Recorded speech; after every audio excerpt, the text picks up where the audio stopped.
Canada has had this wonderful reputation, which a lot of our reputation really was undeserving. Canadians can be very authoritarian. It's the fault of Canadians not understanding what authoritarian governments can lead to. Welcome back to the Freedom Footprint Show, the Bitcoin philosophy show with Knut Svanholm and me, Luke the Pseudofin.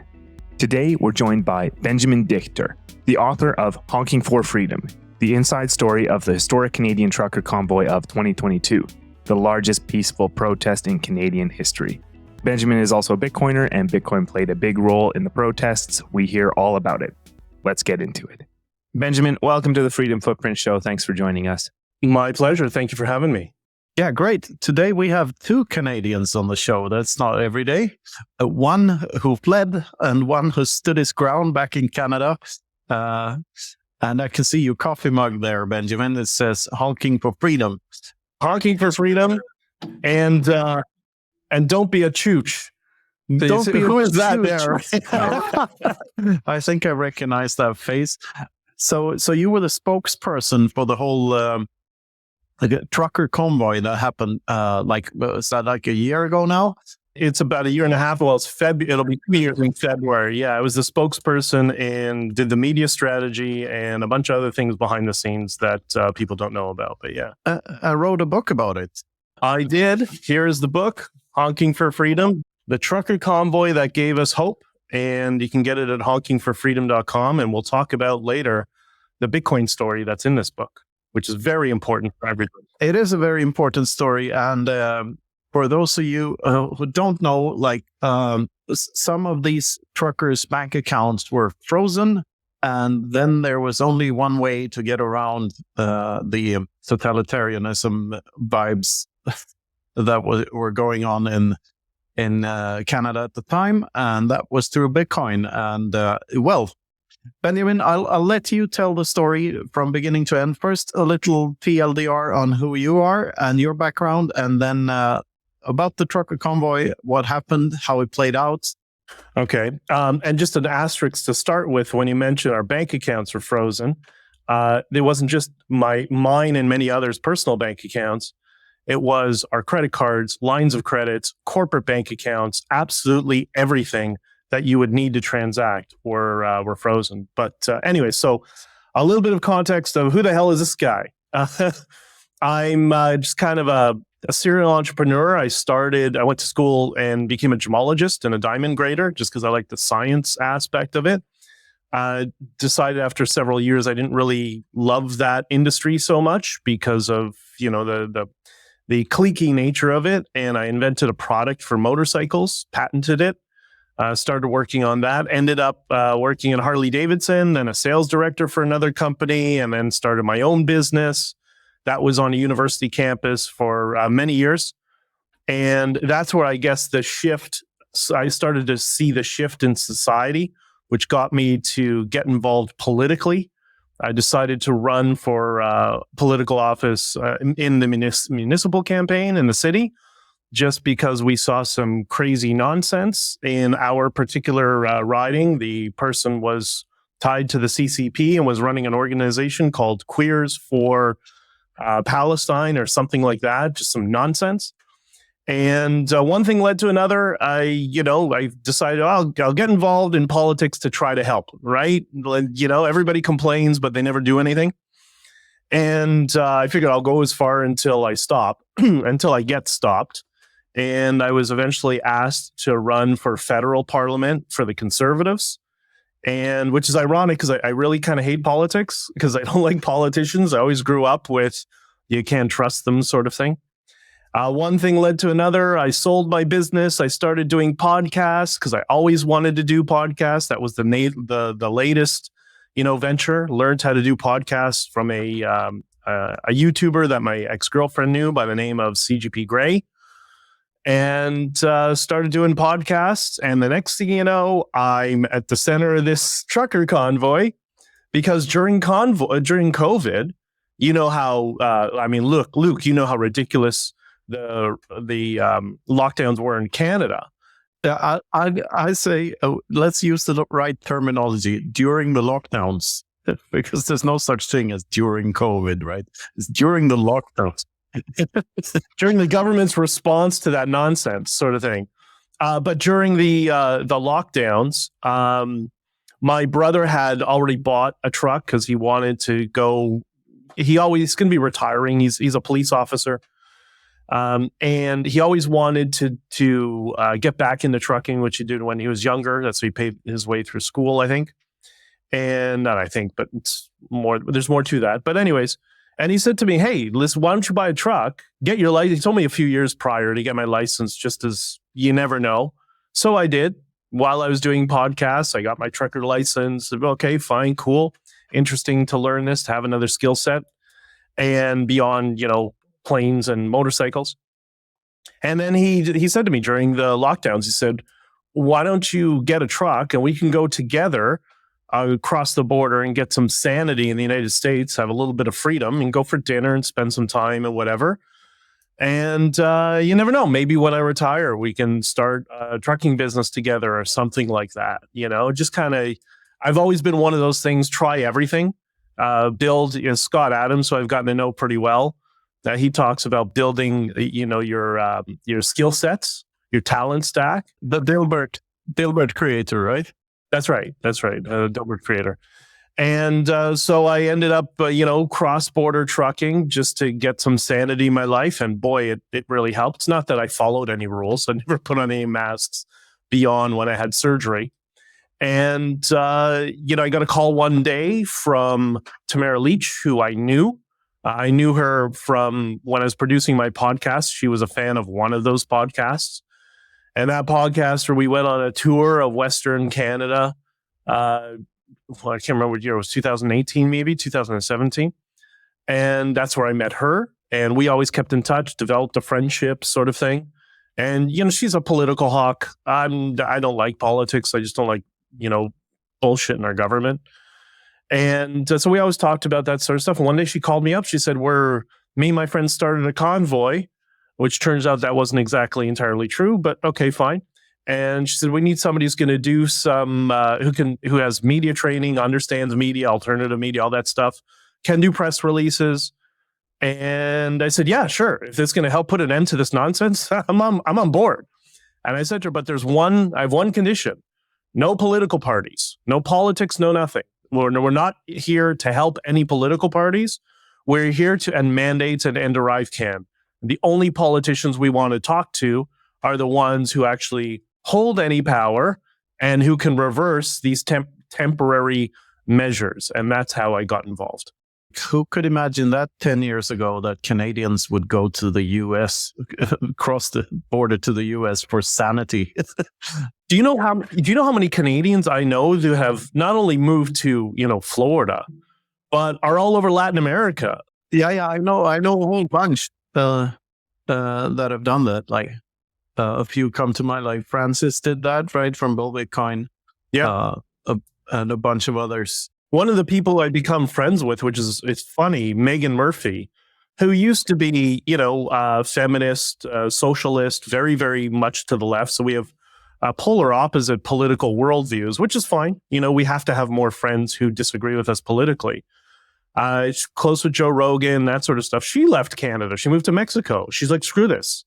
I'm not staying here under any authoritarianism. I'm like, oh, it's interesting how that has helped wake up a lot of people who might have been on the fringes, either fringe of the political spectrum. So I think it's going to end up being a net positive over the long term, because it's allowed many of us who probably wouldn't have been able to engage in conversations many years ago to form friendships and start to understand each other, which is a massive benefit of Bitcoin that we don't talk much enough about, the fact that it brings together people who have divergent political worldviews. Absolutely. And divergent religions or other things as well. Like Bitcoin is apolitical. It's anti-political even. So please tell what happened, like what led up to Canada being one of the most awful places to be during this, for lack of a better word, pandemic? Well, the first thing, just to change perspective a little bit, I think one of the benefits of this whole, the COVID years, the lockdown years, whatever you want to call it, is it's helped people to become better informed about their countries and how they operate. And a perfect example is, in Australia, in their constitution, there's no such thing as natural rights. It's a very authoritarian state. They believe their constitution states rights are granted to you by the government. Natural rights don't exist. Canada has had this wonderful reputation, which, Luke, you're from Alberta. Alberta has bared the brunt of the Trudeau family for decades, for a couple of generations now. And I know a lot of Albertans would not take pause when I say that a lot of our reputation really was undeserving. It really wasn't. That Canadians can be very, very authoritarian, just like the Australian Constitution, right? It's really quite concerning. It's like, where I live, you can see it, that the authoritarianism has been empowered now, where I drive down the street and every house has a sign saying, slow down. It's like, you're thinking past the sale, buddy. you know what I mean? But that's kind of the mentality of people here. And that's why it was so easy, I believe, to promulgate this nonsense in Canada. It's the fault of Canadians not understanding what authoritarian governments can lead to. I'll get to the background in a second, but just one other point on this is, we all come from different backgrounds. I happen to be adopted, but I was raised in a Jewish family. I'm very, very secular.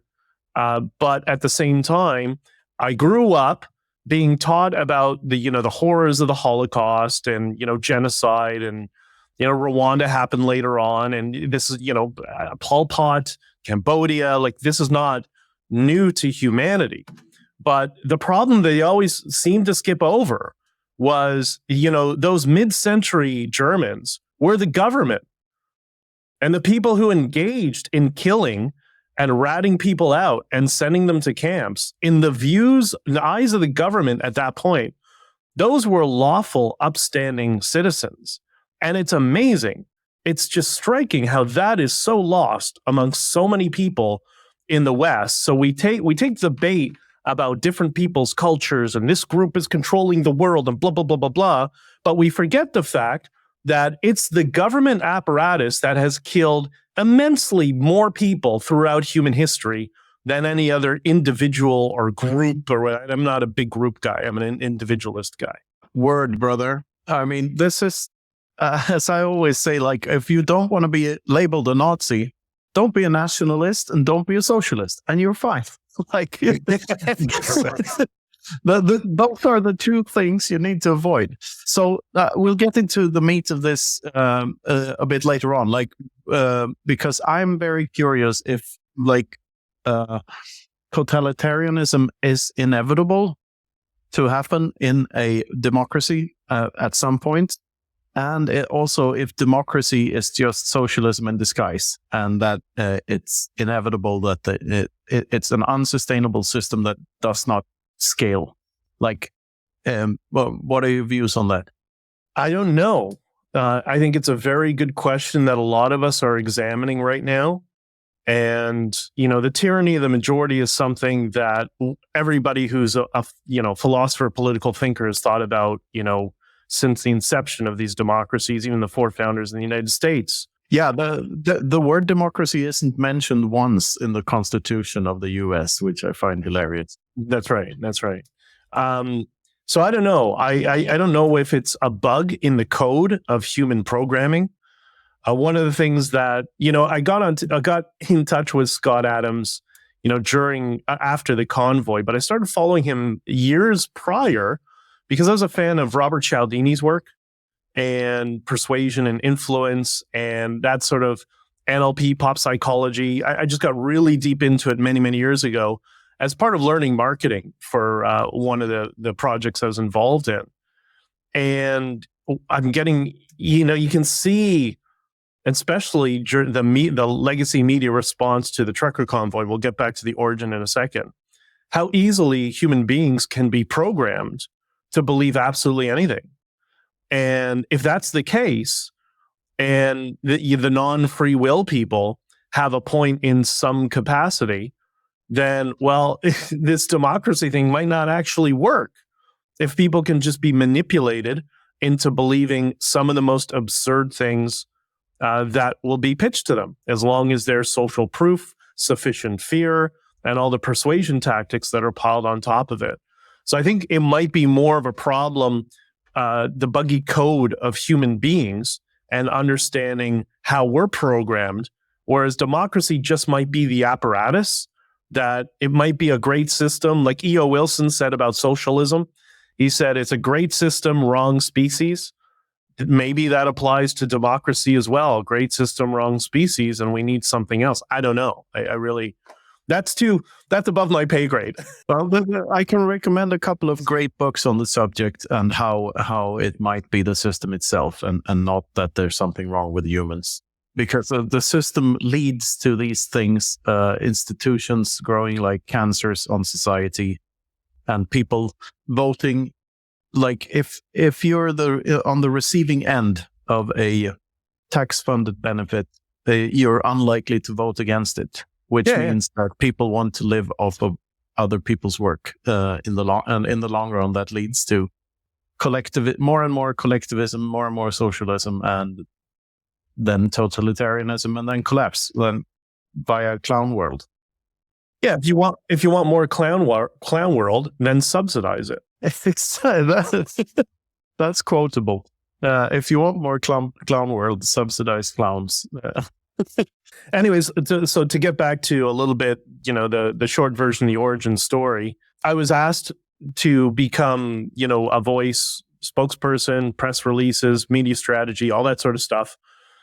And I realized, I thought back to when I was a teenager and I used to go to Grateful Dead concerts and Fish concerts and the Allman Brothers and stuff, that we needed that sort of vibe. We needed to have a positive, loving vibe to bring people together. We can't focus on what the government always does, which is divide people into different camps and different voting blocks. I needed to shred all of that and have us just be kind of one unified group, those of us who value freedom.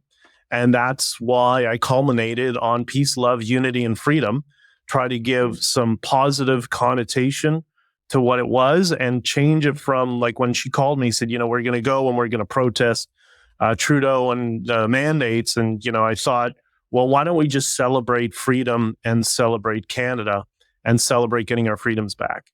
And if we could do that, then maybe this, political spectrum, which is no longer relevant, the left-right paradigm, it's no longer relevant in our current world.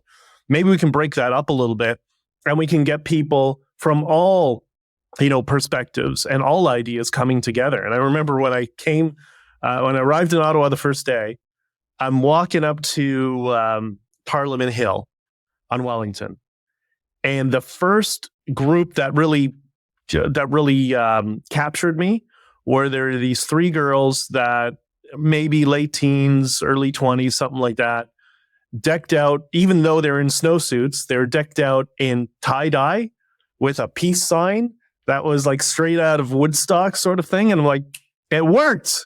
And I looked to my right and I saw next to the Chateau Laurier, which is the hotel next to Parliament, there is a path between the two and a big park. And at the end of that park, there's a bridge into Quebec. Quebec is French Canada. Ottawa is Anglo Canada. And I saw all these people, thousands of them. I took a picture of it, just a mob of thousands of people who apparently got out of their cars because the city of Ottawa blocked the bridge entering into Ottawa. And they said, fine. They just left their cars at the side of the road and they walked from Quebec into Ontario with, and Luke, you'll understand the significance of this, Canadian flags and fleur-de-lis, which is the Quebec flag. They're holding signs that said freedom and liberté, which is freedom in French. And, I've said this many times, I walked with a whole crowd of them, and then back up Wellington, I saw them reach out to and find all these truckers with Alberta plates and Saskatchewan plates and reach out and hug them and thank them Nobody was wearing masks because at that time we had mask mandates again. Nobody gave a damn about any of that stuff. And I realized that, wow, when you get the fake news media and politicians out of the way, we all love each other. Yeah, we're different. People from Quebec and Alberta are different. Whatever. Who cares, right? It's the political apparatus and the structure that builds these narratives to brainwash us to think that we're completely different and we have a different value system. So that was just the first day that I was there. It was and the entire time, I mean, for me, it was chaos because I was dealing with problem after problem after problem after problem and trying to mix in as many interviews as possible around that. But everybody who was there had that similar experience. And that's why it ended up, they had dance parties on different corners around the city. There was one that was a salsa Latino music. There was one that was EDM in front of Parliament near the stage and stuff like that. They built they built a soup kitchen. There was a group of guys, the hot tub, 3 saunas. Yeah, everybody saw the bouncy castles. The Sikh community came out and a bunch of them brought barbecues. Somebody owned a chain of restaurants.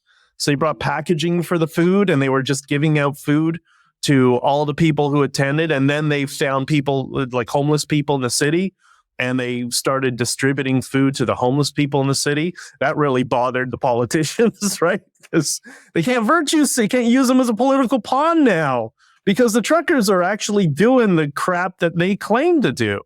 So that was the vibe of the entire thing. And what I realized that I got buy-in with this narrative of peace, love, unity, and freedom, I realized that, okay, the government's got a problem now because how are they going to go violent on these people when we're just having a celebration and asking for these temporary authoritarian restrictions to be removed? I mean, you can't have a more reasonable ask than that.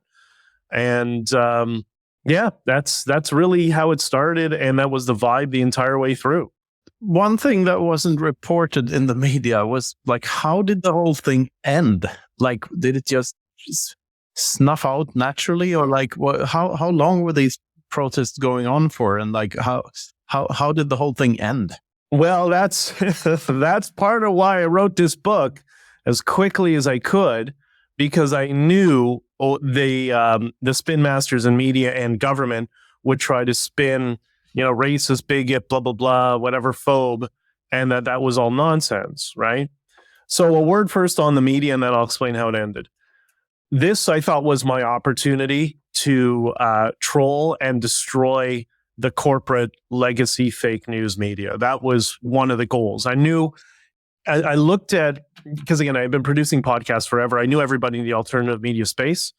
And I thought, I did a basic, threw out a spreadsheet, bunch of different platforms. And I'm like, I think we could get 100 million views the first week. And if I could do that, that would dwarf and crush all the legacy media, who at that time weren't even reporting on it. You'd see one story here and there that, there's going to be a convoy, but they were largely trying to ignore it.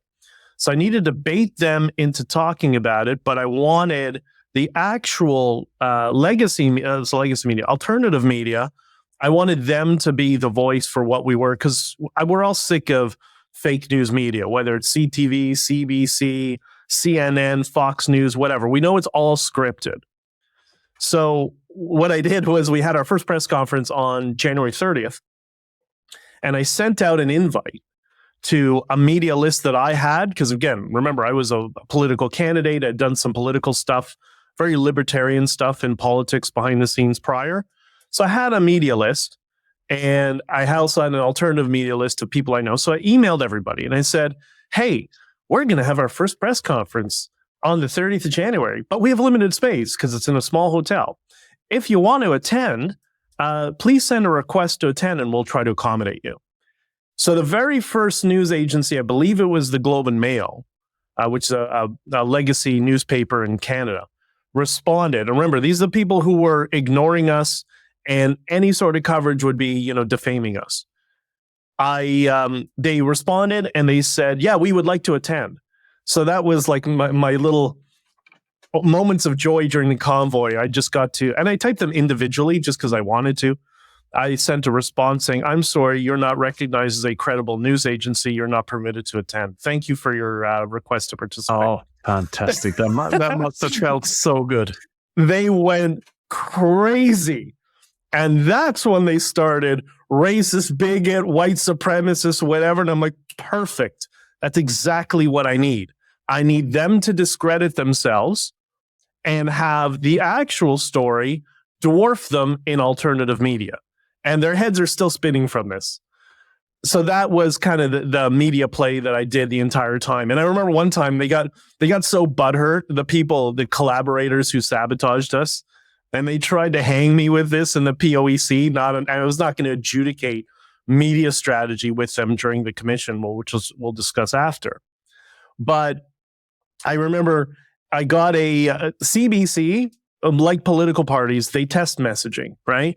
So some moron at the CBC was on some show and asking the question, could this be a Russian disinformation plot, or however they described it, or a Russian operation? And I thought, wait, Russia Today asked me for an interview. I wonder if I can troll them to shoot themselves in the foot again. So I responded, I'm like, "Hey, Pavel, yeah, you said you wanted to have me on. Sure. Let's do an interview tonight." And he said, "Okay." So I went to Russia that night, and I thought the CBC would take the bait and triple down on this Russia hoax, but they were wise enough not to do it, unfortunately. So those are the sorts of games that were going on every day. Every day I was dealing with stuff like that. It was amazing. I think I'll just add quickly that CBC is state-funded media in Canada. It receives funding from the government. It's absolutely the most ideologically down the line with Trudeau of any of the media. The rest are bad too, but CBC is the worst. And they get $1.2 billion a year in funding, and you get more views on your podcast than they get. You know how many paid subscribers the CBC has? Somebody leaked this to me a couple of years ago. You know how many paid subscribers that $1.2 billion has allowed them to capture? I know the actual number. Take a guess. The CBC, $1.2 billion. They have stations, hundreds of stations across the country, TV and radio. How many paid subscribers do they have? Take a guess. Throw out a number. 40 million people. 10,000? 2,000. Fantastic. Yeah, this reminds me a lot of Sweden. Similar things have been going on. Like when I grew up, everyone had to pay a fee if they had a television. So if you bought a television, you were sort of on the government radar, and you could always claim that you gave the television away or something and refused to pay the fee. But they fixed that by making everyone pay for everyone else's state-funded TV media, and that costs around 9 million krona per year. No, not 9 billion krona per year.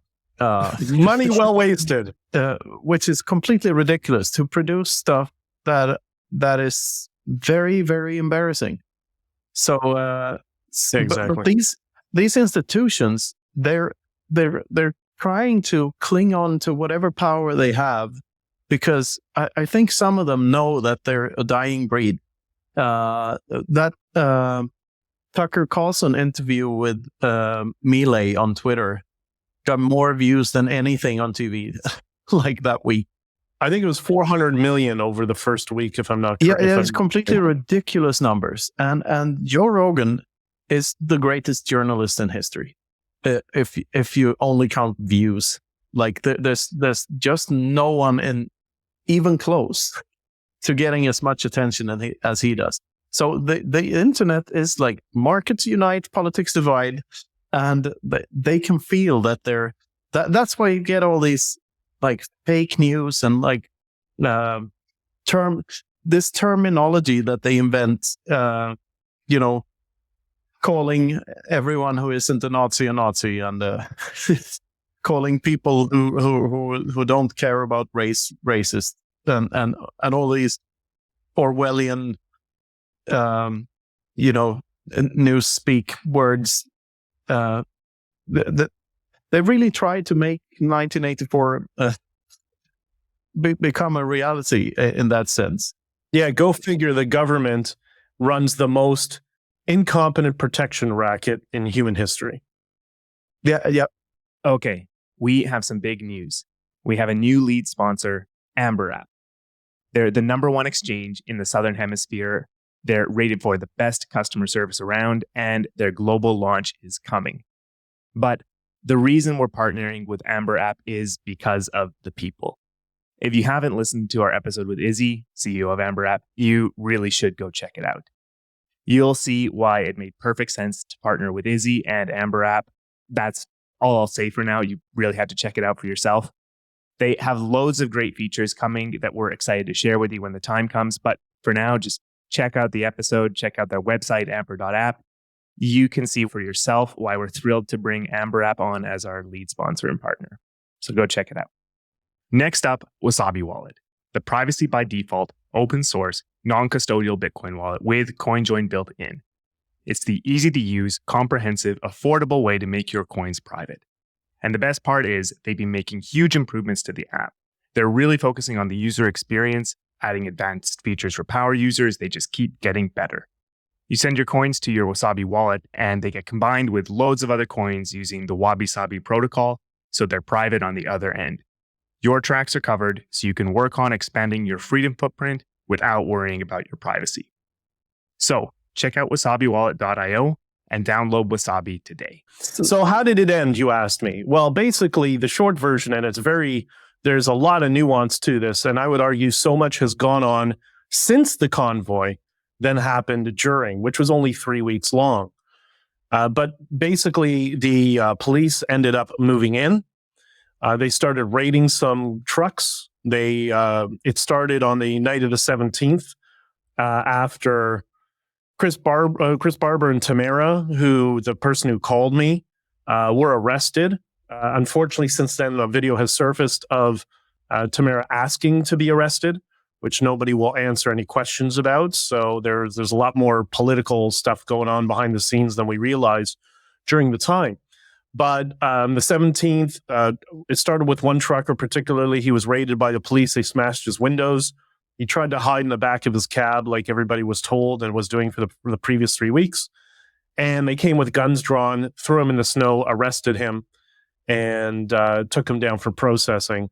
The road captains came to me the next morning and said, this is what happened last night. Should we leave? And I explained this in the book. All these stories are in the book.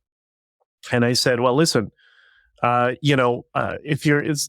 somebody and I both said the same sort of thing, one after another. I can't remember which one. I think I started first, but maybe they did.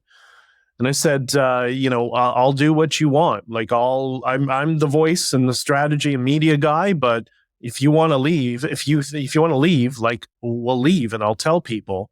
If you're asking me personally, I think it's maybe it's time to leave. If the government's getting violent, then we've won. They're going to be a laughingstock around the world, and we'll make sure from a PR standpoint that they are a laughingstock around the world. And it was funny, a month later or a month and a half later when I was in Colombia learning how to walk again because I broke my ankle during the convoy, my friends who used to say, Justin Trudeau, he's great, he's young and whatever, and I would just ignore it. And they started calling him, Cara Negra Fidelito, which is blackface little Fidel. So his reputation around the world was destroyed and has not recovered since.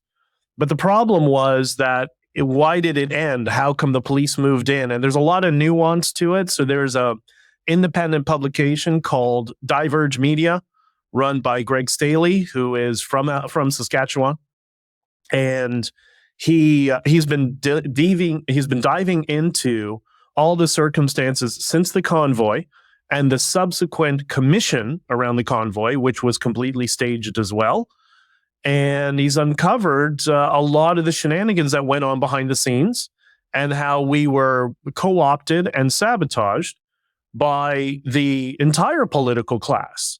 And even in the POEC evidence, there's emails that were made public, partially redacted, but between the new temporary Conservative Party leader who was installed on February 3rd and Justin Trudeau, so liberal and conservative, agreeing that the protest needs to come to an end and we need to get the truckers out of Ottawa. So they were working together to screw us. And what we didn't realize is, there's so many people around. Like, it was crazy the thousands of messages I would get. Like, I learned not to go down to the lobby of the Sheraton Hotel, because I'd have 100 people trying to talk to me and ask me questions. I'm like, I don't know, ask this person, ask that person, whatever. But it was total chaos. But with that many people, you got to think, and it was in the back of our heads that there are going to be people who are tied to the political establishment or law enforcement, but usually it's a political establishment in Canada, that are going to try to sabotage us and subvert us. And they ended up doing it right in front of our eyes. And I had a friend of mine, her name is Diana Davison. She's a very well-known men's rights activist who did a lot of work for anti-Me Too stuff for many, many years. I produced a podcast with her on false accusations. She called me and she said, hey, I heard the JCCF is involved with you guys. And I said, yeah, they presented us with some lawsuit, some class action suit, but they said they'll take care of it. And don't worry, they'll cover all the fees and whatever. And despite the fact that I have a long list of lawyers, I tried to tell everybody else, they're like, well, let's just go with them. I'm like, whatever, fine. We'll go with them. And she said to me, whatever you do, get them as far away from you as possible. All their lawyers left in mass a year prior, and all they have left are political activists with law degrees. They will screw you. Get them as far away as possible. So great. There's another problem I had to deal with, is keeping them at bay, keeping all the different groups who are trying to take over and sabotage us at bay, the people who showed up on scene to defame first Tamara and myself, and then myself when I wouldn't go along with all this crap of, allowing the political establishment to take over. And I remember somebody said, I got these emails saying, you should do this with messaging and that messaging and talk about vaccines and whatever. And I'm like, hey, we got our 100 million views the first week. I think I know what I'm doing. I don't need you. When you guys learn how to win an election, then we'll talk. It was so frustrating. Yeah, I had members of parliament, like former members of parliament, call me pretending to be staffers, trying to persuade me to use Conservative Party talking points. They're like, oh yeah, don't talk about freedom and don't talk about, money and Bitcoin, because, Bitcoin became part of it at that point. What you need to do is talk about the reason the truckers are upset is inflation. It's like, no, it's because we're locked in our homes and you guys want to force people to take something against their will. So no. And that's why I became the demon. So you'll see a lot of this online from political ops and bot accounts constantly attacking me because they're still butthurt and they still have to make sure that people won't listen to me, talk to me, listen or read some of the research that Diverge Media has uncovered, because we've shown how it is the uniparty. It's one party.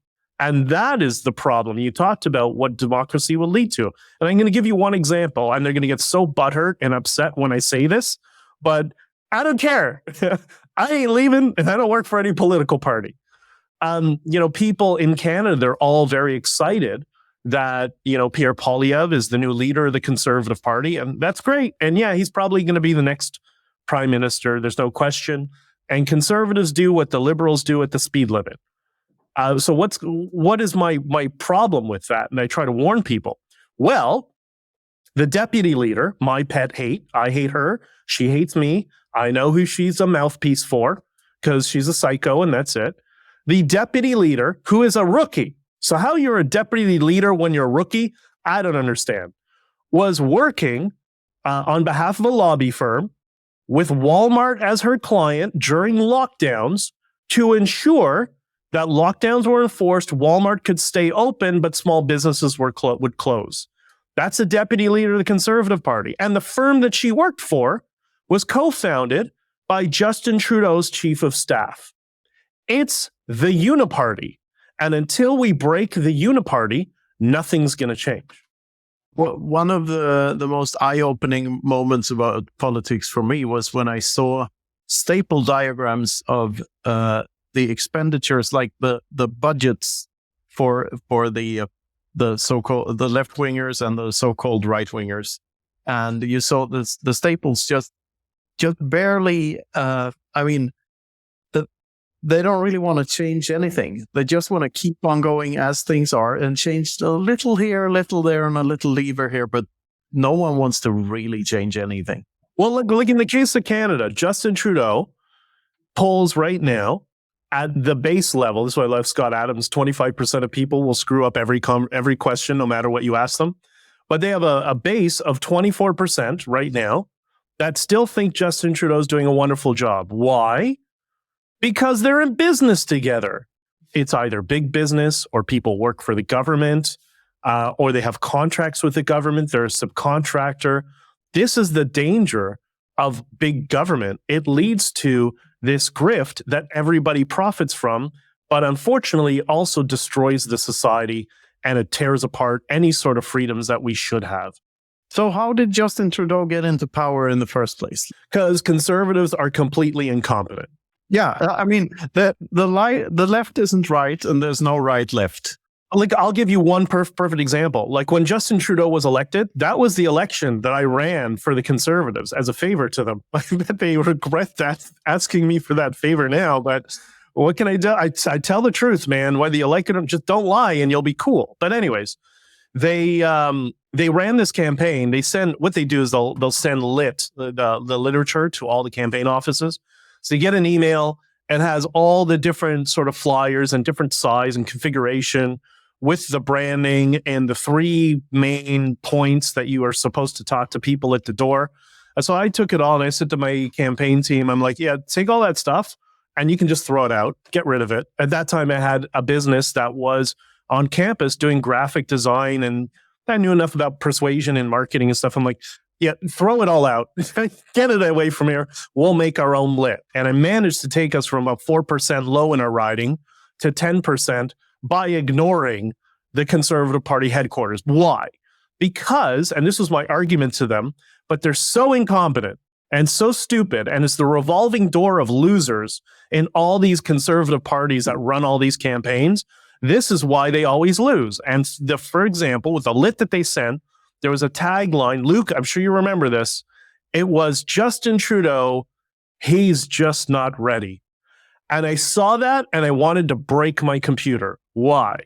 Because marketing 101, the subconscious cannot process negative ideas. So when you say Justin Trudeau, he's just not ready, you're forcing the recipient to imagine Justin Trudeau as prime minister. They got him elected because they're so incompetent and stupid. And when I tried to bring that up, I was the bad guy, because political parties are cults. And when you leave the party, what do? They spend all their time online creating bots to defame you, just like a cult. There's another deeper answer to that question that I think it was maybe also getting at here, was that Trudeau was only in this position because his father was the prime minister for a decade or so back in the 80s, right? I think. 70s and 80s, yeah. And he was terrible. He broke the oil industry the first time in Canada, and then he took a trip to Cuba, and that was exciting. and then so Justin gets born 9 months later or so, something like that. And then he was a drama teacher, and but he gave a eulogy at his father's funeral back in the early 2000s, and that's what got him onto the radar of political people. And then I don't know, somehow the drama teacher upbringing, silver spoon, et cetera, wasn't a recipe for a great political mind. Well, there's also something to add to that. So, I've always tried to make sure I had friends from all sorts of different backgrounds, political ideas, whatever, because that's how you learn. You can't believe in your ideas if you don't challenge them and have people who disagree with you, right?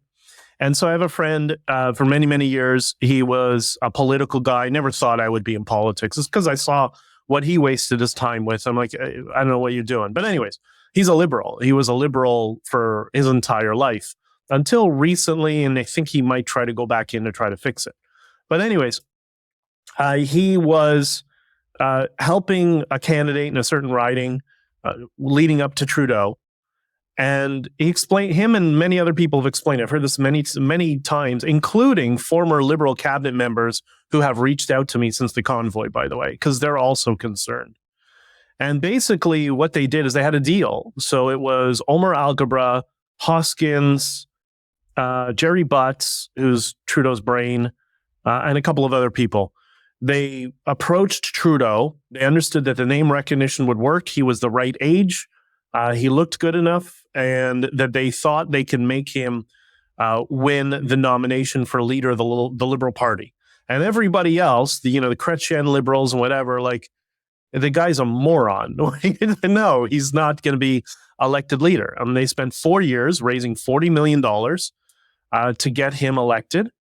And once he did, kind of all parties have an older generation of people who have experience. They understand you can only go so far. You also have to give something to the other side. You can't be quite extreme.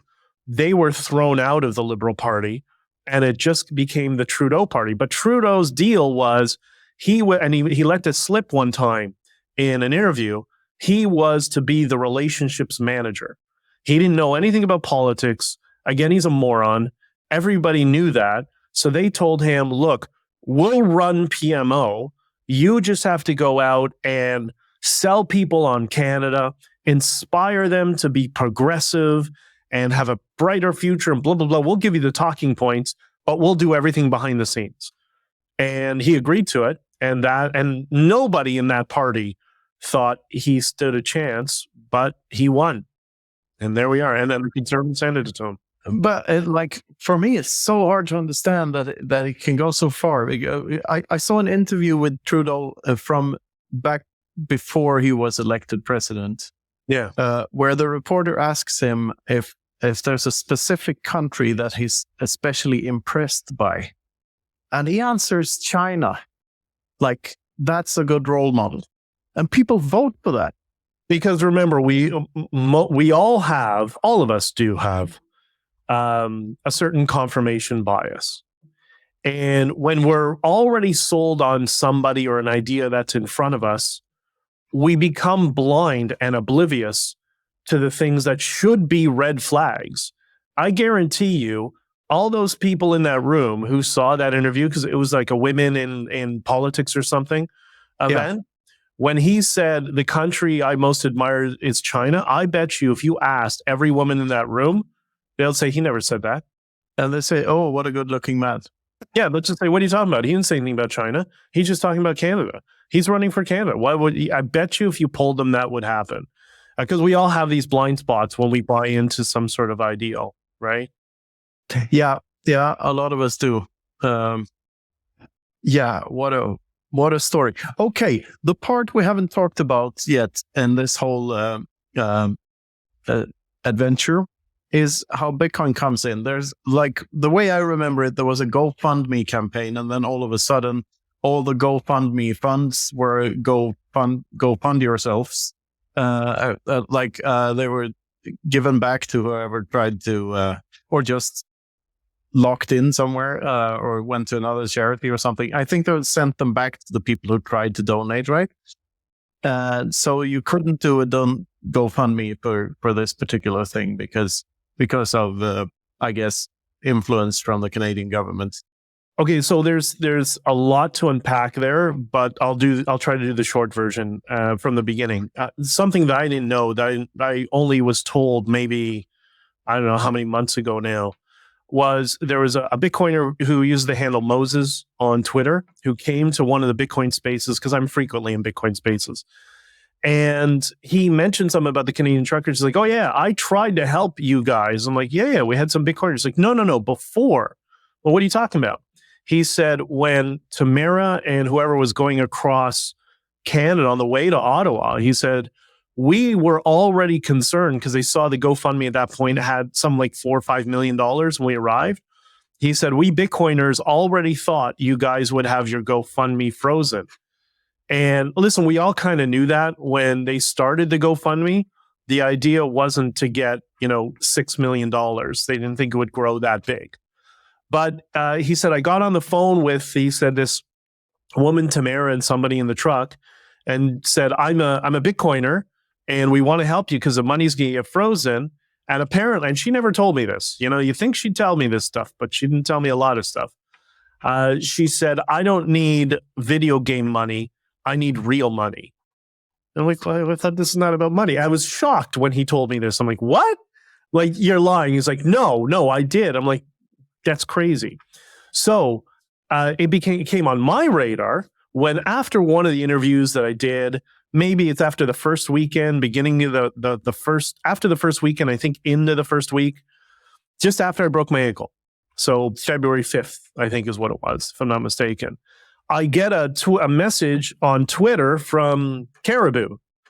And Caribou says, hey, man, he's like so soft and subtle.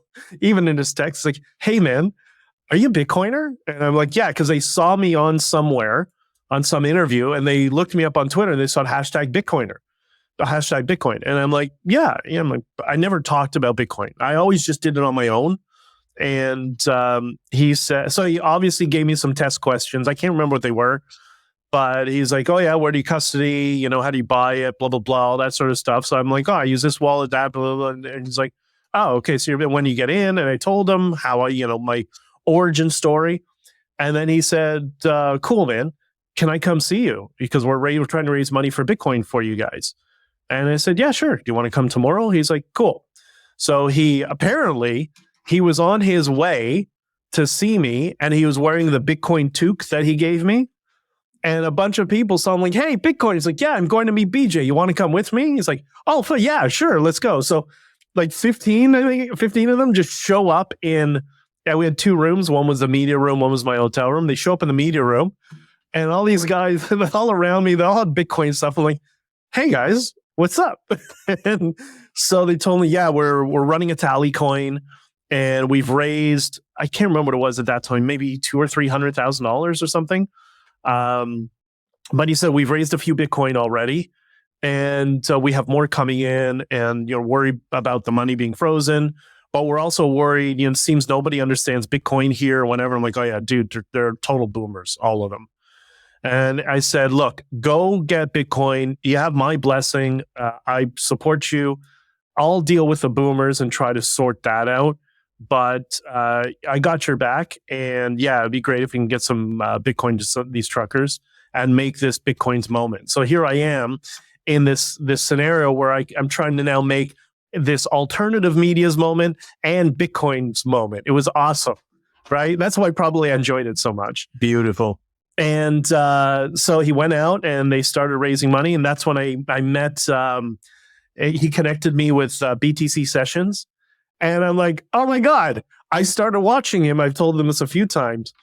I started watching him on his second or third video. Like, he's one of the people who really helped me learn how to custody Bitcoin and all that. I was just watching his tutorials my entire time in Bitcoin. He's also one of the first Bitcoiners I hooked up with in Riga in 2019. So they were all kind of working together, and they had so many technical problems that it's beyond my capacity to understand. Yeah, I can run a node, I can self-custody, I have a miner, but that's about as advanced as I get. Like, I just have other things in my life. But so they were trying to figure it out. They're trying to set up a nunchuck wallet. They wanted to be multi-sig, and I'm like, okay, you guys do it. Just let me know what's happening. Keep me up to date so I can support you, and if we got to message something, we can. And I went to the boomers, who half of them were now political ops, as we know, as a result of Diverge Media, who are not there to help us. But I said to them, good, hey, a bunch of them came into my room, because at that time I had a broken ankle. So they basically have to come in and out of my room regularly, just to apprise each other, everything that's going on. And a group of them came to my hotel room. I can't remember the reason. There was always a different reason. The fuel truck was being blocked. You saw what happened with the gas cans. And me and a couple other people thought, well, why would we just buy all the gas cans in the city of Ottawa? So the stuff like that was going on. So they came in. I'm like, hey guys, good news. Knowing exactly what I was going to get. I said, there's a bunch of people out there raising money in Bitcoin for us. One of them just piped up, that's for criminal activity. That's criminal money. We can't have Bitcoin here. I'm like, oh, for fuck's sakes. It's like easier to orange pill people in a retirement home than some of these people, But so I did my best to try to rapid fire orange pill. Failed miserably, but I knew I'd have to do it over time. And I said to Carrie, don't worry, just ignore them. Just do your thing. I got your back. And they were great. So amongst the political people is always fighting and infighting and people fighting with each other and trying to cause fights because, people wanted to be on camera, wanted to be famous, wanted to be rich and whatever. And I'm like, oh my God, you guys don't know what you're into. The Bitcoiners didn't care about any of that. They're like, we just want to help truckers. I'm like, God bless you guys for being so normal and sane. Thank you. It was a pleasure. It was like a release to be able to reach out and talk to them periodically, and I'd have some sanity versus the other nonsense I was dealing with. And it was great. So we eventually raised $1.2 million in Bitcoin, distributed over $800,000 in that. I can't remember how many Bitcoin it was. Otherwise, I'd be speaking in Bitcoin. I think we raised 21 Bitcoin approximately and distributed 17 Bitcoin or something like that in and about. Okay. And so those 17 Bitcoin went directly to the truckers. And the only way the remaining Bitcoin was seized was the OPP, which is the Ontario Provincial Police, and the RCMP, which is the federal police, got a warrant from a judge who rubber stamps anything, and they raided Caribou's house. And they took his laptop, they took his phones, they took his podcast mic, they just took like a whole bunch of stuff, anything that was electronic. And they scared him. And they're like, what's the seed phrase? They clearly knew about Bitcoin and how it operates. And, he'd never been in trouble with the law. He's never done anything wrong and whatever. And you get scared when you get raided by the police. It was just a full intimidation tactic. He still hasn't done anything wrong. That's right. That's right. He's a hero. He really is. He's a hero that we need to celebrate, and we're going to celebrate him much more in the future. But so he okay, fine. Here's my seed phrase, whatever. And then the remaining, because I think he got the others from the other people when things started to get really hot, and that's how he distributed the 800,000+, because I was dealing with chaos all over the place. And then I submitted the remaining seed phrase into escrow to the lawyers who just showed up. Remember the JCCF I told you about, who now wants claim over the remaining Bitcoin, by the way. So they submitted the seed phrase in an affidavit to court. So there's an affidavit on the record that it's verified it is in the possession of the bankruptcy trustee. What do you think our lawyer, who's tied to the Conservative Party, did? Well, he went on the record in the POEC and said, I don't know what happened to the Bitcoin. BJ and his Bitcoin guys must have stolen it, or something like that. He used those exact words. That's the political class who screwed us all, right? They're definitely afraid of Bitcoin, but I think it was an amazing story. That just shows the power of Bitcoin. It is so amazing because now, whenever there's a peaceful freedom protest anywhere on the earth, literally anywhere where there's an internet connection, the protesters have this way of funding themselves that they didn't have before. And that's right. A way to get around any type of embargo against them, any type of political interference. It truly is unstoppable. And you can memorize the seed phrase and cross a border with $10 million in your head. On a long enough time frame, but also right now it changes the political map completely. And something to add on to, very important. I don't know if you're going to get there, but this is really important. When I left, we had this whole commission, which was an investigation I testified. They denied me standing, so I didn't get the right to cross-examine people, because if I did, I would have destroyed all of them. But I came out of that hearing, and there was some woman with a pride flag screaming, they knew who I was. She's a political operative now that we know, but screaming, racist, bigots, blah, blah, blah, BJ terrorist, Hong Kong terrorist, whatever. She was just stupidity. And what I did was I grabbed my phone and I went up to right in front of her. I turned on Instagram and I said, the whole purpose of the Freedom Convoy was to protect all our freedom of speech, including hers. She should be able to say whatever she wants, and we have the right to refute her if we want. That is the whole purpose of what the Freedom Convoy is, and that's the purpose of Bitcoin. I don't want Bitcoin. I want Bitcoin to be for my adversaries as well, for them to protect their speech, because that's the only way we fix what's going on in our society right now. Yeah, how did the racist thing come in? Like, what did this thing have to do with race, like, at all?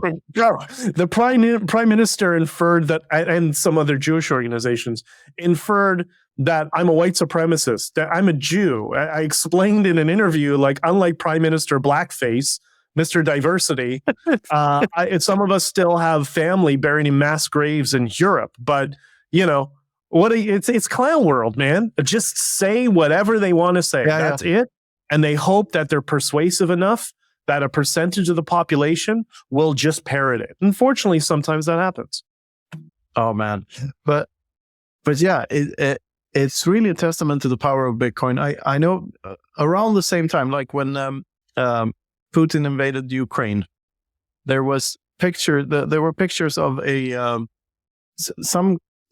from some border where the customs officers had confiscated a briefcase full of gold bars, rubles, euros, and dollar bills. And the funny thing about the picture, I don't know if the refugee was Russian or Ukrainian. It doesn't really matter.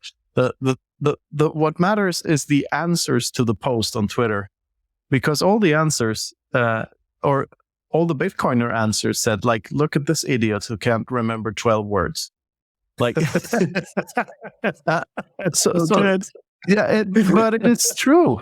Like, if you try to bring a gold bar across a border in 2023, you're an idiot. Like, we have ways of doing that are completely undetectable, because Bitcoins are in your head. And it doesn't even have to be a seed phrase. It could just be a secret. Any type of secret that unlocks your ability to send the Bitcoin is the Bitcoin.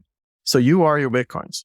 And, there's a story I incorporated in the book that Jeff Booth told me about, that he was, I think it was at the Oslo Freedom Forum, I'm not sure, about some people in Ukraine. By the way, Ukraine, Russia, they all suck. They're all corrupt. I'm not taking a side.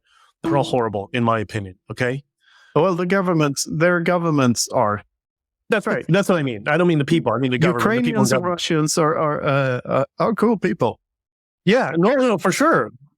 For sure. No, but the people in government are all exploiting the people. So that's why I don't. But anyways, and I say that as a preface because the story that Jeff Booth told me, he met with some Ukrainian women, and they needed, protection, like bulletproof vests and stuff like that. And what they did is they raised it in Bitcoin, and they were able to buy what they needed for their community to keep people protected and stuff. So it's not an endorsement for or against Ukraine or Russia, but the point is Bitcoin was there for everybody on any side who needed it for, humanitarian needs, right? And isn't it funny how people who have a money printer called Bitcoin, criminal money for criminals, they can print money and they call Bitcoin criminal. Yeah, they're worried about the competition, man. As they should be. Yeah, for sure. So the other thing is, you mentioned the GoFundMe and then the Give, Send, Go. The GoFundMe raised $10.1 million. The first week when we were doing the paperwork with GoFundMe, the fake news media took the bait and started saying, oh, the money has been frozen. The money's been frozen. And I told everybody, don't respond. Just let them keep running this narrative. because I was ready with a press release. Once the paperwork was approved and they started transferring money, I put out a press release saying, I don't know why the fake news has once again been lying to their audience, but we've just been doing paperwork with GoFundMe, AML registration, all that sort of stuff. And everything's been approved and they're transferring money now. And that lasted, 3 or 4 days until there was pressure from the city of Ottawa and the Canadian government, and then some people on the inside who didn't do us any favors. That ended up them canceling that GoFundMe. And then we started a Give, Send, Go, or a Give, Send, Go was already there, started being utilized, whatever it was. I'm not sure exactly because I'm getting conflicting stories from people. But regardless, there was Give, Send, Go that raised $9 million in the first 12 hours. Everybody said, screw it. And the reason was because nobody cared about the money. The money was a vote because we were the official opposition to the Uniparty. We were the first real opposition that said enough and had a voice. And people, that inspired people. You know how many messages I got from people? Like some of them were really heavy and difficult to read. And I always remember these two women who had very, very similar stories in different provinces in Canada. That they both had 2 children, they were both single, they both lost their jobs, and they had both been considering suicide. And the only reason they didn't do it is because they didn't know what would happen to their children. And that was until they saw the trucker convoy and these trucks driving across Canada, bringing people together, and they realized, oh my God, I'm not alone. And I think that was the whole lesson from all of this, that even though we're the silent majority, we're all doing our different lives, we have different things we got to deal with. At the end of the day, none of us are alone. Most of us are pretty rational and practical, and we just want to be left alone and focus on the things that we're passionate about, focus on our families and our friends and the people we love. And we don't want this bureaucratic bullshit in our life. And this was the first real culmination of unity in Canada that said, we want to go back to that. We're not going along with this. And, one of the first interviews I did in Ottawa, and I mentioned this on trigonometry or on Lotus Eaters. I know one of the recent interviews I did, I mentioned this. It was with a journalist who was in Quebec. She's a Quebecer working for a French publication. And we did an hour-long interview. It was one of the few print interviews that I did. And I asked her at the end, I said, what do you think about this? And she said, you, Luke, you might be able to help give some additional context to this. She said, I used to be a Quebec separatist, meaning wanting Canada. She rejected Canada. She's a Quebecer and wanted to separate from Canada. She said, I was a separatist my entire life until I saw those trucks driving across the country. And I realized I'm not alone and that Canadians can come together and unify. And she said, I went out and I bought my first ever Canadian flag, and I now identify as a Canadian. That's the power we had over the political class. And that is what struck so much fear into them, in my opinion. Yeah, I have to play the devil's advocate here. Because I think separatism sounds like a very good idea as long as goods and services can cross the border. Yeah, I mean, I can see that point of view, but at the same time, there's a YouTuber who I've spoken to a couple of times many years back, and his name is Ridvan. He runs a channel called Apostate Prophet. It's a political thing. We agree, disagree, whatever. But he brought up a really, really interesting point, at least for me. And he said, he comments on problems in the Middle East because that's where he's from. He's Turkish. Okay. And he said, what people fail to understand is we see countries where they have really radical, extreme laws that have full restrictions on freedoms. We'll put it that way. He said, but me being Turkish, we had the solution. He said, that's why Ataturk was so important for us, because Ataturk made us Turkish first and our religion came second. And he said, in my opinion, that's what prevented Turkey from going down this rabbit hole of extremism that a few countries have done. He said, in my case, it's nationalism and the identity of being Turkish is what protected us. And I think that's a very interesting perspective. So I think, like many things in life, there's always additional nuance and complexity, and every situation can be different. Yeah, and I think that was very important.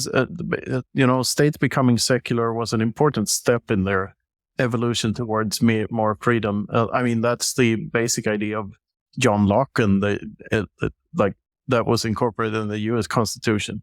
So and Ataturk, it's too bad that that is all being reversed right now, though. The show is also sponsored by Orange Pill app, the Bitcoin-only social network where you can stack friends who stack sats.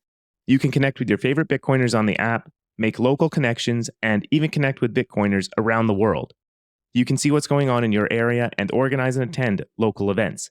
I've been to multiple events organized on Orange Pill app, and they brought Bitcoiners together from all over. And now, with group chat, it's easier than ever to stay in touch with all your Bitcoin friends. The best part is, it's high signal. There's no spam on Orange Pill app because everyone pays to be there. So download Orange Pill app on Apple or Android and start building your local network of Bitcoiners. Next up, the Bitcoin Way. Their mission is to onboard, educate, and remove barriers to taking self-custody of your Bitcoin. They cover everything from cold wallets to nodes, no KYC Bitcoin purchases, inheritance planning, payments, and more. Whether you're new to Bitcoin or you're an experienced Bitcoiner looking to expand your freedom footprint, or you know someone who this sounds perfect for, the Bitcoin Way has something for you. They have a skilled team, well-versed in the Bitcoin space, and their goal is to make all the complexities of Bitcoin as straightforward as possible for everyone. And the best part is you can get started with a free 30-minute call with their team. Go to thebitcoinway.com/contact for more info. Our newest sponsor is Geyser. They are the portal to the creator economy on Bitcoin. On Geyser, creators can monetize their work through their communities in a social and engaging way, and supporters can send sats to their favorite projects. Geyser has also recently integrated with Zaps and Podcasting 2.0, so every Zap sent to a Geyser address shows up on the Geyser page. We have a Geyser fund ourselves. It's the best way to support our show directly with Bitcoin. So whether you're a creator or a supporter, check out Geyser at geyser.fund today. Well, when you were talking about, the right to be left alone, like from a libertarian perspective, or the great libertarian insight, as I see it, is that it's to realize that if you don't have the right to be left alone, which is the only, arguably the only universal right that can be the same for all ages and all people. If there is such a thing as a human right, it would have to apply to all humans forever.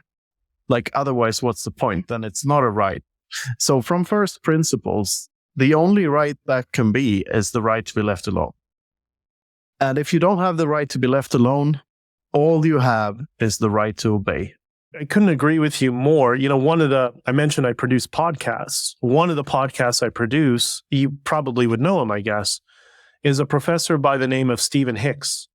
And Stephen wrote Explaining Postmodernism, what he's most famous for. Yeah. And so we do a podcast called Open College with Stephen Hicks, he sent me all the edits for season 2, which we're going to release sometime soon.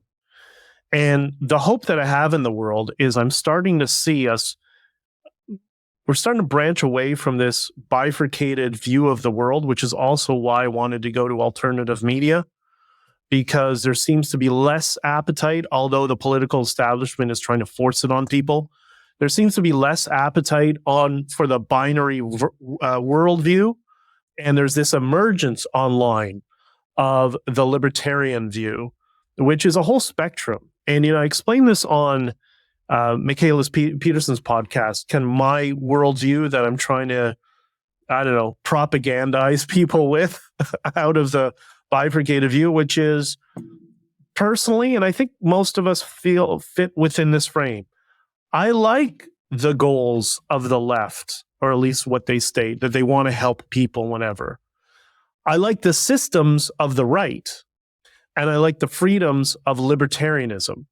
And depending on what the issue is we're talking about, I'm going to plot differently in that triangle. And I think that serves for all of us. I mean, there's nobody in the Bitcoin space who doesn't believe in the principle of helping people. I mean, that's what Bitcoin is. Bitcoin is about helping people and giving them the opportunity for self-sovereign.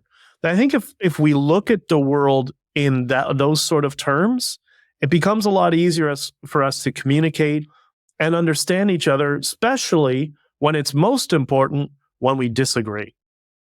Yeah, absolutely. Like, and there's also this notion of free speech and how important free speech is.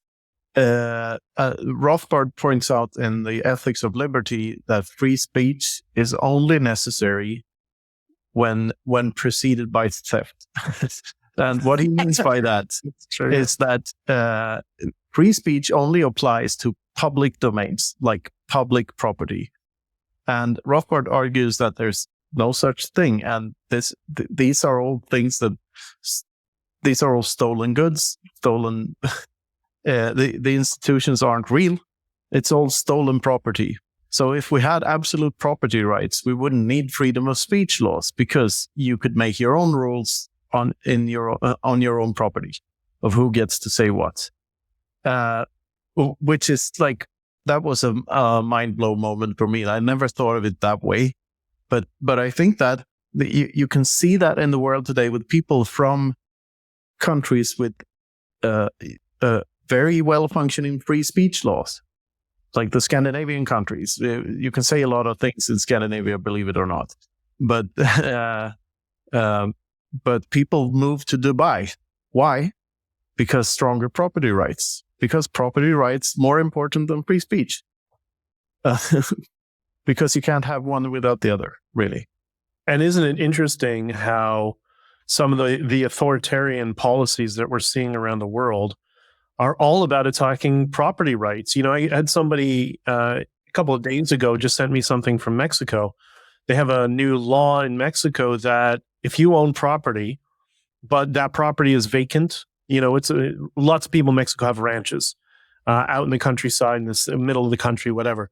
So if you have a ranch in Jalisco, for example, and somebody decides to move in and just settle on your property, and you haven't been there for 3 months, that's their property. You're basically surrendering the property to them. And I see all of these policies that are, you know, behind the scenes in politics or buried into another bill. They're all attacking property rights. So it's a very important point you bring up. There's a very similar law here in Spain. If there are occupants in your home, they have a right to literally take it over. And isn't it interesting that comes on the heels of Niall Ferguson's book and subsequent documentary on what has made the West great, and it's from 12, 15 years ago, on the thing that made the West great was our adherence to property rights. And here we are now, what are they going after, you know? Property. Yeah, our friend Giacomo Zucco had a great paraphrasing of Evelyn Beatrice Hall's I don't care what you say, but I'm going to fight for your right, fight to the death for your right to say it. And Giacomo's version is, I don't care what you pay, but I'm going to fight to the death for your right to pay it, which is like Bitcoin has so beautifully pointed out to us, the same thing. Like, freedom of speech doesn't matter if you can't say everything. That includes expressions of value. That's money. So freedom of speech, it doesn't exist until it's an illusion unless you have absolute property rights. From a marketing and persuasion perspective, that is amazing framing to communicate to the normies who are still confused about, you know, free speech, that your freedom to transact is your ultimate free speech. Yeah, you don't have free speech without that. There's no such thing.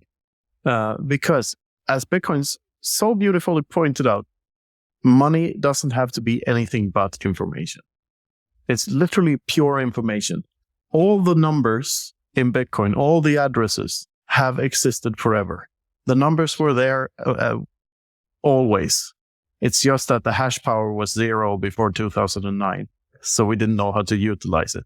But you can find a Bitcoin address, a Bitcoin private key by flipping a coin 256 times, and you can derive a public key from that and send money via SMS to that address, which is just absolutely mind-blowing. And people are completely oblivious to this wonderful technology that has just, to us that are have found it and are discussing this on a regular basis, it's just it keeps blowing our minds, like how deep this rabbit hole goes and how weird it is that this is the case. Everything we were told about money was a complete lie. It was just information all along. Yeah, it's amazing. I learned about central banking in our current system when I was 17 years old. I think I watched over a week, because I never watched really TV. I was big into documentaries and stuff. And I watched this documentary called The Money Changers by Bill Still. And he talked about the history of central banking, the history of the dollar, all that sort of stuff. And I was already knee deep into James Burke's documentaries, Connections, where he did a series of episodes on money and the tally system and all that sort of stuff. So I was always already primed for Bitcoin, not realizing it when it finally came on my radar. But what's so amazing about it is it has something for everybody. Doesn't matter what your philosophical worldview, it has something that will communicate with you on a personal philosophical level. And I think what we need to do, in my opinion, this is why I go to so many Bitcoin spaces or non-Bitcoin spaces and talk about Bitcoin when I can, or when I get invited to speak in places, I'll try to always, like on trigonometry, I brought up Bitcoin as well. I think in the space, one of the things we need to work on, taking a page from Warren Buffett, there's always wisdom in people we disagree with. He starts his AGMs with, what did we do wrong this year, right? And which is a very important question. And one thing, when I look at Bitcoin, I think, what do we do wrong is our ability to persuade and reach people who don't even know how our fiat system works and don't care. Like, there's people who will never care how Bitcoin works. And I was in this space earlier this week, a guy who was, I think, his first time on stage, who's a little bit nervous, small. He's got just a guy who's into Bitcoin, wanted to talk about Bitcoin. And he was telling the story. His name's Clark. He was telling the story that he was in work recently, and he never talks about Bitcoin with anybody. And when Bitcoin had this recent upswing compared to fiat, by the way, I never know what the price is because I don't care. After this whole Convoy thing, it's freedom money. That's what I care about. But anyways, these guys, you know how it is. Once Bitcoin goes up 20%, all of a sudden people start the chatter. Oh, Bitcoin, what is Bitcoin? And these guys mentioned that in the lunchroom, something to the effect of, yeah, Bitcoin went up. And then one of the other guys says, yeah, but it's really volatile. And Clark, like, this is so persuasive. And I think a lot of Bitcoiners don't realize it. He did what's called the high ground maneuver. And he just said, I don't know, looks like the dollar's the one that's volatile to me. I didn't say anything else, right? Because when you say enough just to spark interest, the recipient has to fill in the gaps. And yeah, I predicted it. They paused for 5 or 10 seconds, thought about it. They didn't have a rebuttal. And so what is the default? Well, yeah, that's a good point. And I think that's what we need to work on in Bitcoin. Price stability and the need for an institution to ensure price stability is probably the greatest lie ever told.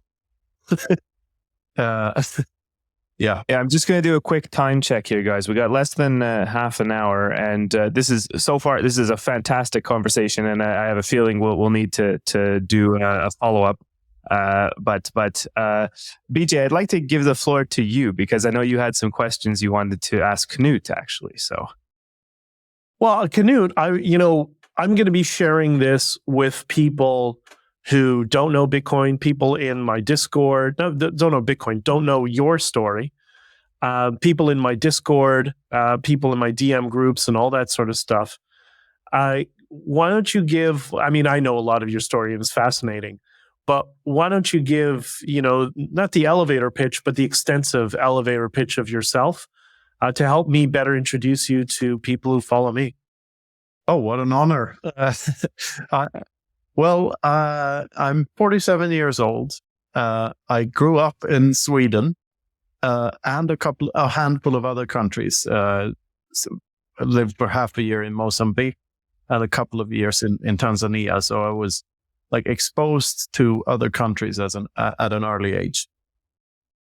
And I studied engineering.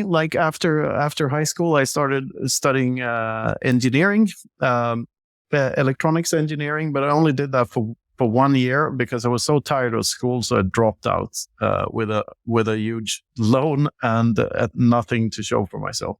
So then I decided to sort of semi-follow in my father's footsteps and aim at becoming a sea captain. So I started working on ships. My hobby at the time was sailing old, traditional, gaff-rigged sailing ships, and so I tried to make a career out of that, basically. So my university degree is Master Mariner. Cool. And after I graduated from that, a couple of years later, when I got my certificates and everything, I started working as an officer on a tall ship with high school students on board. So sailing around the Atlantic and visiting a lot of countries. And I did that for 8 years, and I had a lot of time to think there. The job wasn't very hard, So I had a lot of spare time, and I spent a lot of time abroad, seeing different countries and different systems. And that's somewhere during that journey, I found Bitcoin, and I don't remember exactly when. But then I met my wife on board this ship, and I had, when we had kids and everything, I had to figure out something else to do, something closer to home. I couldn't really be away for 10 weeks at a time. That just didn't work. So I found another job at a shipping company in Gothenburg as a skipper on small crew transfer vessels that transported technicians to wind turbines in the Baltic Sea and in the North Sea. So that's what I did for a couple of years, and then I started working in the office and worked my way up to being the HR manager of this shipping company, which is the last fiat position I had before I decided to quit and start to do Bitcoin stuff full time. Because during my time on the boats and in the office for this shipping company, I also started writing about Bitcoin. So I started writing articles after I took an online course in 2016, started writing articles in 2017. Got a bit of attention for that, compiled the articles into a book, which turned out not so good because I wasn't very proud of that book. And this was like my learning journey to writing.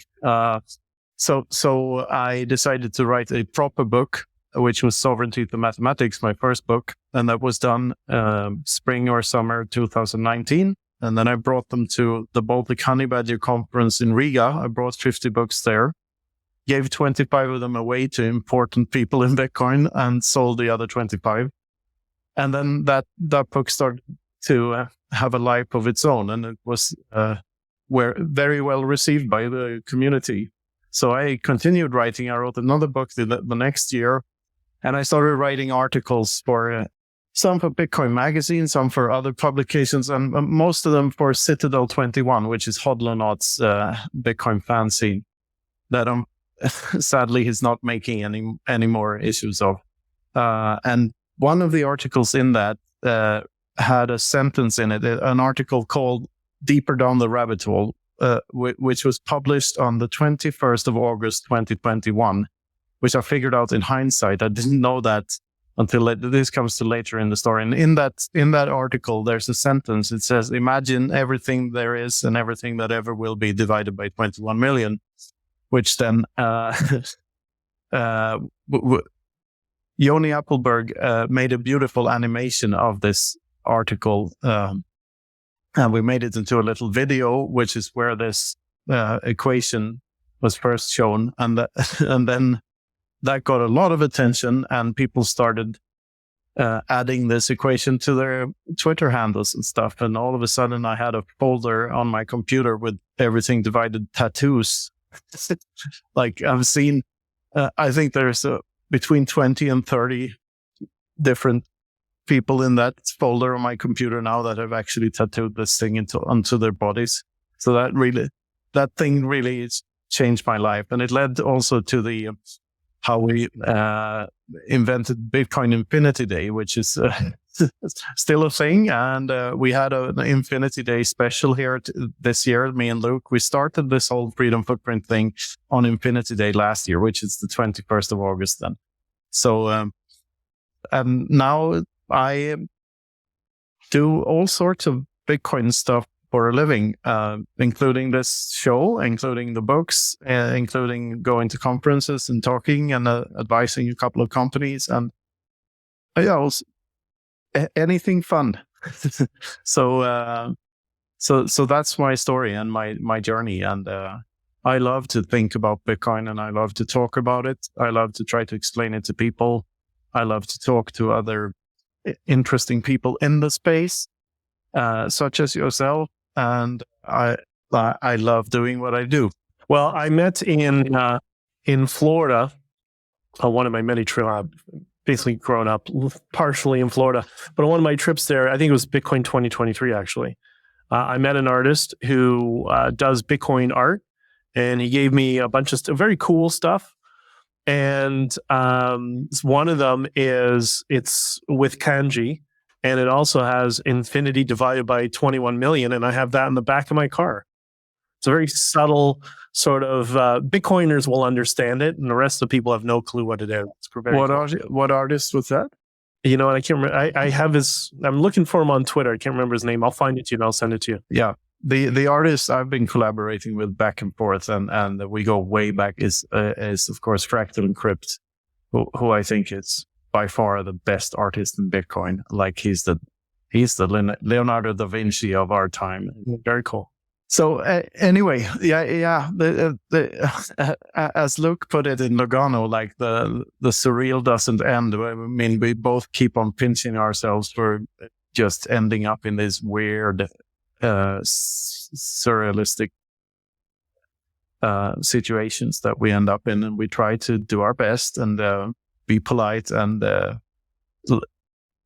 learn from each experience, and we try to stay humble, even though a lot of weird things are happening to us all the time, and we just love it. We want to embrace life and live it to the fullest.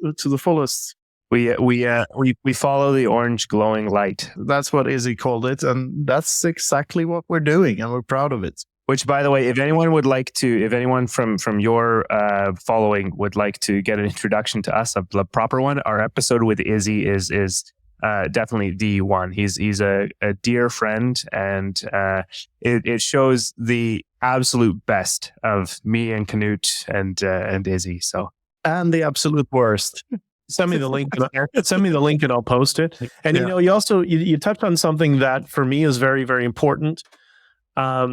And I think this is going to become increasingly important for people in the Bitcoin space as Bitcoin becomes more adopted. You know, during this period of my life, this trucker convoy, I saw the best in humanity. You guys all saw it on TV when you saw the dance parties and us coming together. But I also saw the worst in humanity. And that was some of the noise that I was, not just the politicians, but some of the noise that I was dealing with that surrounded us. And, you know, my advice, somebody told me this a long time ago, and I'm sure other people have shared similar things, which is before you achieve any sort of fame or any sort of wealth, you need to have your demons sorted. We all have them. Because if you don't get your demons sorted, then fame or wealth or mass adaptation of Bitcoin that makes you wealthy is going to amplify the worst parts of your character. And that's what I was dealing with during the Freedom Convoy from a whole bunch of political people, that all the demons came out. And I don't want to see that happen in Bitcoin. All I've seen from people in general, because I've orange pilled a lot of people who were normies prior to the convoy, and the convoy really woke them up about the importance. I mean, RFK said it on stage in Bitcoin 2023. He said, it was the Canadian truckers that made me realize we have to have free money that's separate from state money.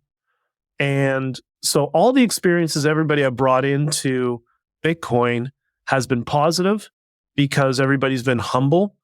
I'm just a regular guy with a truck who's got some opinions and doesn't back down from the government, but I'm just a regular dude, right? I think that is going to be very important for bringing people into the space and showing that juxtaposition between the authoritarian fiat system that, hey man, look, you have this positive, really level-headed freedom space called Bitcoin. You can come in if you want. If you don't want to, fine, but we'll always be there for you. I think that's going to help us over the long term as well. We all have to be aware of our demons and focus on humility. Absolutely. That's beautiful. And I agree 100%. Like, as you said, like money is an amplifier of your personality. You get to do what you want to do more if you have more money. That's what money does. And the thing that differentiates Bitcoin from traditional money, though, is that there's no way to abuse the system. Yeah. So the only way for you to use Bitcoin is to exchange it for a good or a service, which is good for everyone in society. Like, that's how civilizations work. We exchange goods and services with one another, and then we thrive via the free market system. So, and that's the only thing Bitcoin can do. You can't leverage the system and abuse it. Like, maybe to some extent here in the first years, you could be a whale and sell a whole bunch, and then the price goes down, and then you can buy in again. Like, but you can't do that forever. And I suspect we're past that phase already. Oh, and also, yeah, and also in that vein too. I was just, after I went to the UK, I went to Florida, and I spoke at an altcoin conference or a cryptocurrency conference, whatever it was. And before I did, I made sure to tell everybody who knew me, I'm not an altcoiner. I never will be. We all went down the rabbit hole for a few months and got taken for a little bit. It happened to everybody. It was part of the learning experience with Bitcoin. I've done it. Everybody's done it. Okay, fine. I said, but the reason I'm going there is because the people who host it are also Bitcoiners. And it was the story of the trucking convoy that they wanted me to share with them, to try to explain to them that you can't ignore Bitcoin. And I went into some of their spaces. You know, these younger kids are all into NFTs and all this sort of nonsense. They didn't even know what Bitcoin was. No clue. So I explained my story, the trucker convoy, whatever. And then all of a sudden, and so I went down to Florida. I gave the speech. I promised people I'm not going to be hostile. I'm not hostile towards people who go to Vegas and throw money away in a casino if they enjoy it. I don't gamble, but if that's what you want to do, fine. But we got to agree on Bitcoin. So I went, I gave a speech. I got to talk to Davey because he hasn't uploaded it yet. But I gave a speech on stage about Bitcoin and freedom and how Bitcoin helped us in Ottawa. It's the only thing that worked. We didn't go to Sushi Swap. We used Bitcoin for a reason, because of proof of work and all that sort of stuff. And when I saw them the next night at the after party, one of the organizers came to me privately and he said, man, that was great what you did. Everybody was talking about your speech today. It had an impact. They're now becoming curious about Bitcoin or less adversarial towards Bitcoiners or whatever. And I think that's something to show moving forward that, look, nobody likes scam artists. There's always going to be scam artists in everything. There's scam artists in Bitcoin who are trying to steal other people's Bitcoin. What are you going to do, right? That's just how humans behave. But I think if we work towards making it an open space for people who are genuine and want to come in and learn about Bitcoin. If they're doing projects and whatever, like it's not my thing. But the problem is the authoritarian fiat system. And we can all have this common denominator of Bitcoin. And if we can do that, that's what's going to grant greater individual freedom to all of us over the long term. And I think a lot of this was just a distraction to get people fighting with each other. So I'll share that with you when that speech comes out. It's one of the ones I'm very proud of because, as I was told, it had an impact reaching to the other side. Many of them are younger, they don't know, and now they're curious about Bitcoin, which I'm going to try to continue to do more and more of that. They're a bit curious. Yes. That's right. That's a good way to describe it. All right, I think this is the perfect point to wrap this up on, because I know we have to let you go here in a bit. So BJ, can you tell our listeners what you'd like them to check out from your side, where they can find you, all that?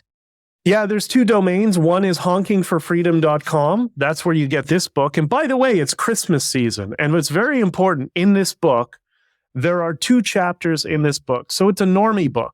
It's all the positive stories about Bitcoin. I don't get into a lot of the political BS and all that sort of stuff. It's all the heartwarming stories. But there's 2 chapters. Chapter 29, this was Bitcoin's moment. And chapter 30, Bitcoin proves its power. And this is what I call the soft orange pill. This is for the normies to give them an introduction to make them curious about Bitcoin. I tell Caribou's story and myself and Sessions and what we were all dealing with at that time. This is a good word of warning to the normies of why you need Bitcoin and freedom money in your life. So honkingforfreedom.com. It is Christmas soon. It's a great gift. And by the way, this is not partisan. This is designed to resonate with people across the spectrum. And the other one is my personal domain, because I do live streaming now. I'm in Twitter spaces all the time.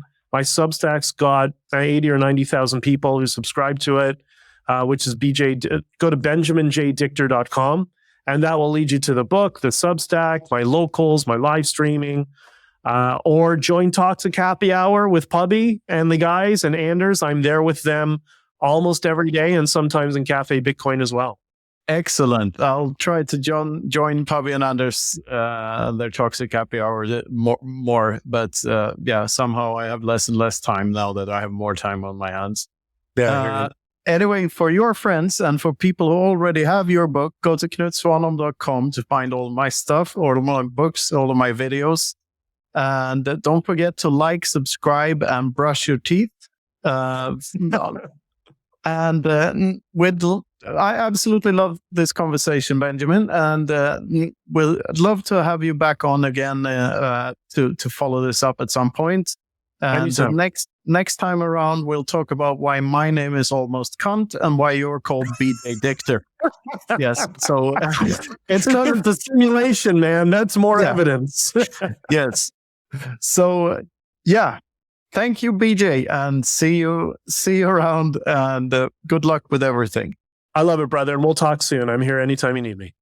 Great. This has been the Freedom Footprint Show. Thanks for listening.